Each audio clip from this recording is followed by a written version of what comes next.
అదే RTV app వార్తల్ని క్షణాల్లో చదివే అవకాశం ఉంటుంది. ఒక న్యూస్ పేపర్, ఒక టెలివిజన్ ఛానల్ మీ చేతుల్లో ఎప్పుడూ ఉంటాయి. ఎండోమెంట్ అసిస్టెంట్ కమిషనర్ శాంతి ఇష్యూకి సంబంధించిన అంశంలో ఆంధ్రప్రదేశ్ మహిళా కమిషన్ సీరియస్ అయింది. ప్రస్తుతం ఆ ఇష్యూకి సంబంధించిన అంశంలో సుమోటోగా కేసు అయితే నమోదు చేశారు. గవర్నర్ కూడా లేఖ రాయబోతున్నారు. అయితే ఇప్పుడు ఈ కేసుకు సంబంధించిన అంశంలో మహిళా కమిషన్ ఏ విధంగా ముందుకు వెళ్ళబోతుందనే అంశాలు తెలియడానికి మనతో పాటు మహిళా కమిషన్ చైర్పర్సన్ గజ్జల వెంకటలక్ష్మి గారు ఉన్నారు. మాట్లాడదాం.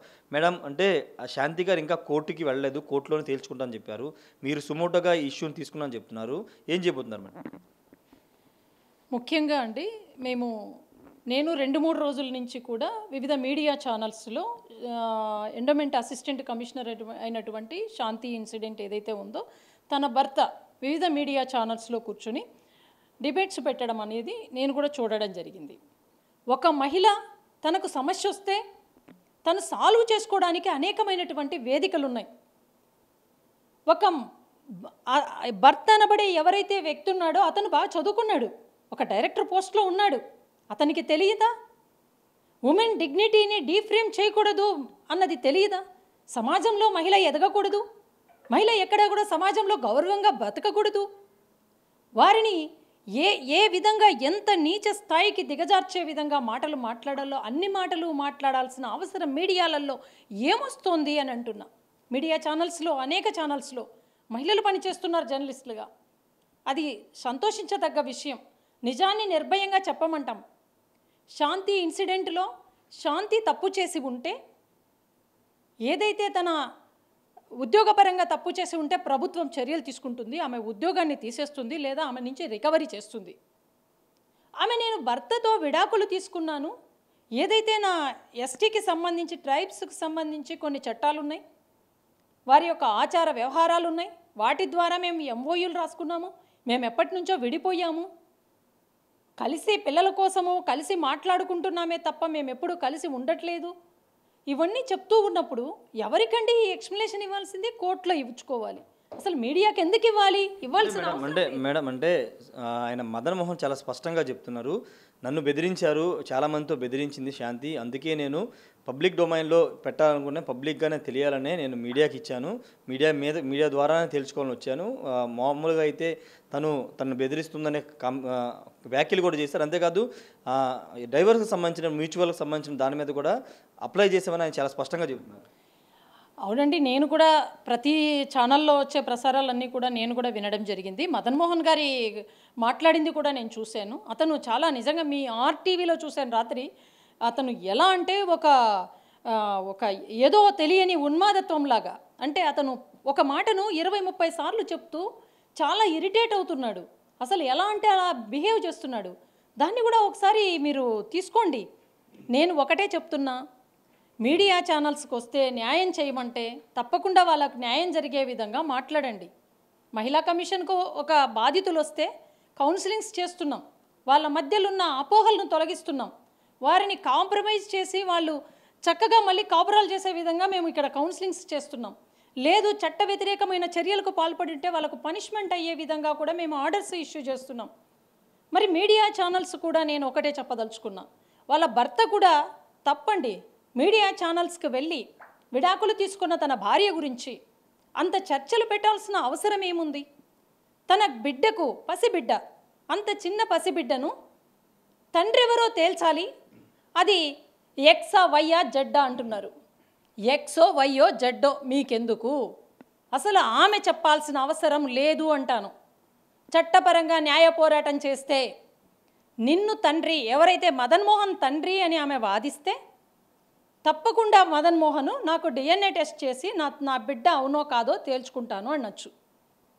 ఆమె నువ్వు తండ్రివే కాదు, నేను విడాకులు నీతో ఎంఓయూస్ అయిపోయిన తర్వాత నీతో ఒక అగ్రిమెంట్ పెద్దల సమక్షంలో, మనం కుల పెద్దల సమక్షంలో రాసుకున్నాము, నాకు లీగల్గా కావాలి కాబట్టే మళ్ళీ నేను లీగల్గా వెళ్తున్నాను, దానికి కూడా ఎంఓయూలు అయిపోయాయి. సో నేను ఇంకొక వ్యక్తిని పెళ్లి చేసుకున్నాను, ఆ వ్యక్తితో నాకు గర్భం వచ్చింది, నేను బిడ్డను కన్నాను అంటుంటే ఏంటండి ఇంత పబ్లిక్ డిస్కషన్? ఒక ఉమెన్ యొక్క, అంటే ఆమె శాంతి గారే చాలా స్పష్టంగా ఈ బిడ్డ అమెరికాలో ఉన్నప్పుడు ప్రెగ్నెన్సీ ఐవీఎఫ్ ద్వారా వచ్చింది, వేరే వాళ్ళ ద్వారా వచ్చింది, రకరకాల కారణాలు చెప్పింది, కాబట్టే నేను బిడ్డకు తండ్రి ఎవరు అడుగుతున్నాను అనేది మదన్ మోహన్ ప్రధానంగా చేస్తున్నటువంటి ఆరోపణ. నేను ఒకటే అడుగుతున్నా, అతను 100 చెప్తాడండి, మీడియా ఎలా కన్సర్న్ చేస్తోంది అతను చెప్పిన ప్రతి విషయాన్ని? ఐవీఎఫ్ చెప్పింది అని మళ్ళీ మీడియా ఎలా నమ్ముతుంది? అతను ఇంకొకటి కూడా చెప్తాడండి, నాకే పుట్టాడని కూడా చెప్తున్నాడు. మరి అది కూడా మనం ఎలా తీసుకుంటాం? అతను చెప్పింది ప్రతిదానికి సాక్ష్యం ఉండాలి. సాక్ష్యాలు లేకుండా 100 మాటలు మాట్లాడతాను నేను, నా మాటే కరెక్టు. మహిళ ఎప్పుడు కూడా భయపడిపోయి, వీటన్నింటికి భయపడిపోయి, పరువు కోసము, మానవ ప్రాణాల కోసము, తన గౌరవం కోసము, తను జీవించే హక్కు కోసము పోరాడాల్సిన పరిస్థితి రావడం అన్నది సిగ్గుసేటండి. నేను ఒకటే చెప్తున్నా, ఆ మహిళ తాను బయటికి వచ్చి కావాలంటే న్యాయ పోరాటం చేయొచ్చు, కానీ మీడియా వేదికగా ఆమె వచ్చి కూర్చొని ఈ చర్చలన్నింటికి సమాధానం చెప్పాల్సిన అవసరం లేదు. ఇంకొకటి, ఒక మహిళ గురించి, ఆమె వ్యక్తిగత జీవితం గురించి ప్రైవసీ ఆఫ్ లైఫ్ అనేది ప్రతి ఒక్కరికి ఉంటుందండి. అది రైట్స్, ఉమెన్ రైట్స్, మహిళల యొక్క హక్కులకు భంగం వాటిల్లే విధంగా మీడియా ఛానల్స్ ఎలా పనిచేస్తాయి అని నేను అడుగుతున్నా. పరిధి దాటి, హద్దు దాటి ప్రవర్తించటం అన్నది, మన ఇంట్లో ఆడవాళ్ళు లేరా? మన ఇంట్లో మన తల్లి లేదా? మన అక్క చెల్లెళ్ళు లేరా? మన చెల్లెలు, అక్క చెల్లెలు, మన బిడ్డలు ఉన్నారు. మన బిడ్డల గురించి ఒకటి ఏదైనా సమస్య వచ్చినప్పుడు వాడెవడో బుద్ధి లేకోకుండా మన ఛానల్కి వచ్చి కూర్చొని ఇంత చర్చ అడిగినప్పుడు మనం ఖండించాల్సిన అవసరం ఉంది అని నేను చెప్తున్నా. ఖండించండి. ఇలా మాట్లాడడం ఒక ఆడబిడ్డ గురించి తప్పు అని తెలియచేయండి. కౌన్సిలింగ్స్ వాళ్ళు బాగుపడే విధంగా కౌన్సిలింగ్స్ ఇవ్వండి. లేదంటే సమాజంలో జరుగుతున్నటువంటి అనేకమైనటువంటి సమస్యల పట్ల అవసరమైతే ఒక అవగాహన కార్యక్రమాలు నిర్వహించండి. మంచి రేటింగ్స్ వస్తాయి అవగాహన కార్యక్రమాలకు కూడా. కానీ ఇంట్లో ఒక మహిళ ఎంత ఆవేదనతో కుమిలిపోతుందండి.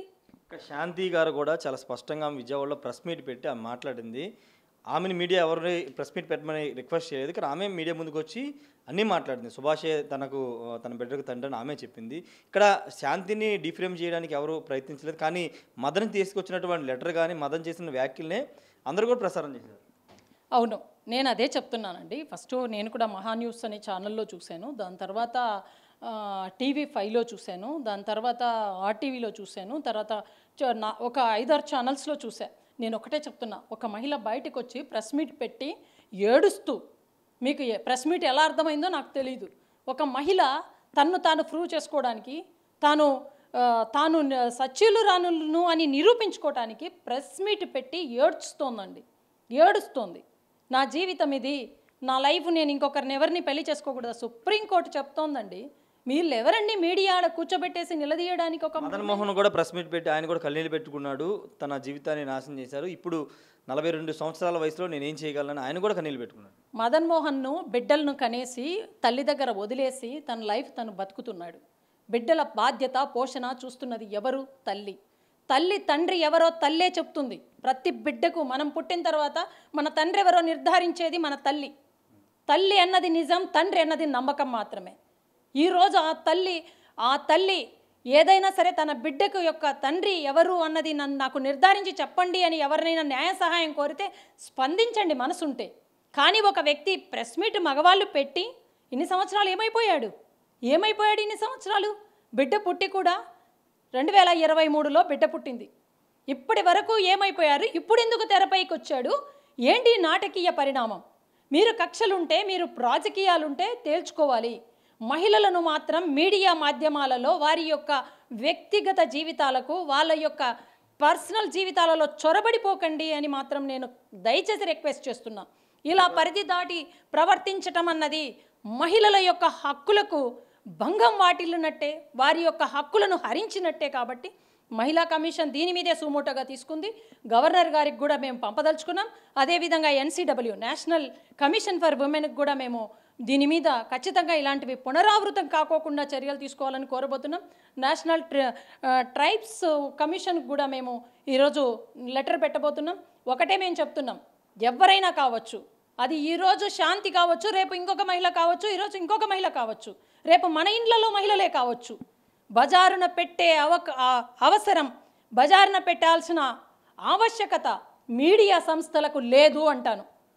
ఏదైతే మహిళకు అన్యాయం జరిగితే కూర్చొని మాట్లాడి ఏదైనా పరిష్కారం చూపించండి, మీ మీడియాలలోనే ప్రసారం చేయండి. కానీ ఒక బిడ్డ యొక్క చైల్డ్ అబ్యూస్ కిందికి రాదా? బిడ్డ DNA టెస్ట్ కోసం అంటే మేడం ఇక్కడ చాలా స్పష్టంగా ఆయన బయట పెట్టారు, ఎవరో ఇది ఇన్వెస్టిగేషన్ చేసి లేకపోతే స్టింగ్ ఆపరేషన్ చేసి బయట పెట్టిన విషయం కాదు. ఆయనే స్వయంగా తనకు న్యాయం జరగట్లేదు కాబట్టే బయటకు వచ్చానని ఆయన స్పష్టంగా చెప్పినప్పుడు ఇక్కడ మీడియాని ఎందుకు మీరు తప్పుపడుతున్నారు? నేను మీడియాను ఇప్పుడు మీడియానే తప్పు పట్టాలంటే డే వన్నే నేను మాట్లాడేస్తానండి. ఆ బిడ్డకు తండ్రి ఇతన అందరి డిఎన్ఏలు చేయాలా? చైల్డ్ అబ్యూజ్ కిందికి వస్తుంది, చైల్డ్ రైట్స్కి మీరు భంగం వాటించినట్టు అవుతుంది. ఆ పసిబిడ్డ గురించి ఇంత దారుణంగా అక్రమ సంతానం అంటున్నారు, ఎవరి డిఎన్ఏ అంటున్నారు. ఏంటిది? ఒక గర్భస్రావం చేయకూడదని, దానికి శిక్షార్హులవుతారని సెక్షన్లు యాక్ట్లు పెట్టి మనము పోస్టర్లు వేసుకుంటున్నాం. లింగ నిర్ధారణ పరీక్షలు చేస్తే జైలుకి వెళ్తారు, కఠిన శిక్ష పడుతుందని మనమే మాట్లాడుతున్నాం. ఆ చట్టపరమైన చర్యలు తీసుకునేలాగా కూడా మనం చేస్తున్నాం. అలాంటి సమాజంలో ఒక మీడియాలో ఒక స్త్రీ ఏ మగవాళ్ళతో కాపురం చేస్తుంది, ఎవరికి బిడ్డలను కనింది, ఎవరితో కనకూడదు, ఎవరితో కనాలి, ఆమె ఎప్పుడు ఎక్కడుంది, ఏం చేస్తుంది, ఆమె ఇల్లు ఎలా కొనింది, ఆమె ఎలా బతుకుతోంది, ఆమె ఎవరు తిండి పెడితే ఇవన్నీ ఏం అవసరం? ఎంత పరిధి ఉండాలనో అంతవరకే. మహిళకు వ్యక్తిగత జీవితం, పర్సనల్ లైఫ్ ఉంది. ఆ పర్సనల్ లైఫ్లోకి తొంగి చూసేదానికి ఎవరికీ హక్కు లేదు. భర్త ఒకసారి విడాకులైన తర్వాత అతను ఆమె గురించి మాట్లాడే రైట్స్ అతనికి లేవు. ఇష్యూలో యాక్చువల్గా శాంతి వైపు ఎంతమంది నిలబడుతున్నారో మదన్ మోహన్ వైపు కూడా చాలామంది నిలబడుతున్నారు. అతని వెర్షన్ కరెక్ట్, అతనికి అన్యాయం జరిగిందని చాలామంది కూడా కామెంట్ రూపంలో చాలామంది మాట్లాడుతున్నారు. వాళ్ళ నిలబడ్డం ఏందండి? వాళ్ళ సమస్య వాళ్ళు పరిష్కరించుకుంటారు. వేదికలు ఉన్నాయి దానికి. మీడియా వేదిక కాదు. భార్యాభర్తలో లేకపోతే విడిపోయిన అతనికి సరైన వేదిక, న్యాయం జరిగే వేదిక ఆయన వచ్చాడు. ఒక తప్పు అంటున్నా నేను, తప్పు అంటున్నా. ఒక మహిళ, తనతో విడిపోయిన మహిళ గురించి అంత నీచంగా, అంత దిగజారిపోయే మాటలు మాట్లాడడం మీడియా వేదికగా తప్పు అంటున్నా. మీడియా మహిళల యొక్క గౌరవాన్ని కాపాడండి. మీడియా మహిళలకున్న హక్కులను కాపాడండి. అదేవిధంగా నేను మీడియాకు అందరికీ కూడా ఒకటే విజ్ఞప్తి చేస్తున్నా. ఈరోజు రాష్ట్రంలో ప్రతిరోజు ఒక మైనర్ గర్ల్ మీద అత్యాచారం జరుగుతోంది. చంపేస్తున్నారండి. అత్యాచారం చేయటం కాదు, ఆ బిడ్డల జీవితాలను చిదిమేయడం కాదు, అసలు వారి ఊపిరినే ఆగిపోయేలా చేస్తున్నారు. ఆఖరికి ఈరోజు వారి బాడీస్ కూడా దొరకని పరిస్థితికి వెళ్ళిపోయింది రాష్ట్రంలో. ఎంతమంది కావాలంటే నిన్న గుంతకల్లులో ఛార్జింగ్ వైర్తో గొంతు బిగించి అక్కడికి చచ్చిపోలేదని గొంతు కోసేస్తున్నారండి. నిన్న తిరుపతి జిల్లాలో మరి ఎంత దారుణంగా ఒక 8 సంవత్సరాల బిడ్డను తీసుకెళ్ళి అత్యాచారం చేసి చంపేశాడండి. మొన్న అనకాపల్లిలో గొంతు కోసేశాడండి. పోక్సో కేసు పెట్టి వాడిని జైలుకు పంపించినందుకు కక్ష పెట్టుకొని ఒక మైనర్ గర్ల్ 12 సంవత్సరాల బిడ్డను గొంతు కోసేశాడండి. మరి ఇదే విధంగా ఈ రోజుటికి ముచ్చుమరిలో ఉన్న ఏదైతే ఆ పసిబిడ్డ ఆఖరికి బాడీ కూడా దొరకని పరిస్థితి 12 రోజులు అయిపోతుంది. వీటి మీద నిజంగా మీరు మనసుంటే 5 నెలల పసికందు, పాలు తాగే పసికందు, ఉయ్యాలలో ఉన్న పసికందు మీద కూడా కామాంధులు కాటు వేస్తున్నారు. జాగ్రత్త, తస్మాత్ జాగ్రత్త. వీటి మీద అవేర్నెస్ ఇవ్వండి. ఇవి జరగకుండా చేతనైతే ఆపండి. ఈరోజు మహిళల గౌరవాన్ని కాపాడండి. మహిళలు జీవించే హక్కును కాపాడండి. మహిళలు గౌరవంగా బతికేలా చేయండి. ఆ పసిబిడ్డలు, పుట్టిన పసిబిడ్డ ఆఖరికి ఈ సమాజంలో చిన్న పసిబిడ్డ అప్పుడు ఏదో ఒక వయసు వస్తే కాపాడుకోవాల్సిన పరిస్థితి ఉండేది. ఈరోజు పుట్టిన పాలు తాగే 4-5 నెలల బిడ్డను కూడా కాపాడుకునే పరిస్థితికి ఈరోజు తల్లి